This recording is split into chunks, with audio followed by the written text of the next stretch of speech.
Many of you don't know that divine prosperity is not something you should give a testimony about. It's a call to stewardship. Our calling as believers is to participate in his kingdom. And so he must bring you to that point where he regulates you, where the money you earn has a purpose to accomplish.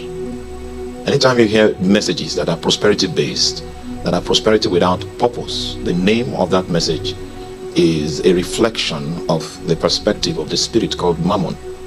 And the objective of that spirit called Mammon is to possess your soul so that you become his victim.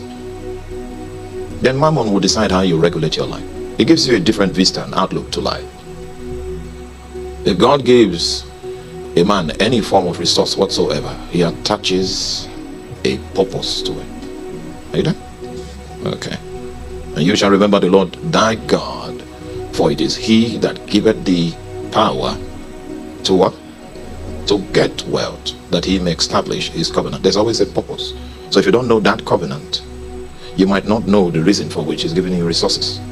If resources come into your hands and you're not careful enough to go to him in prayer and fasting to ask him why, it means that the message you heard about dealing with resources was from Mammon.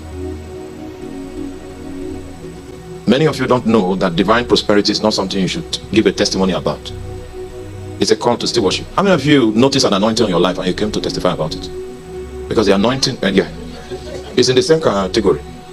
The anointing that came upon your life is a call to stewardship. And because of that anointing, you will give account. Because of that Canadian dollar, that additional dollar that passed through your hands, you give account. It's a call to stewardship. People think it's a platform that affords us status in society. Meanwhile, it's a call to stewardship. We shouldn't call that in prosperity. We should call it stewardship.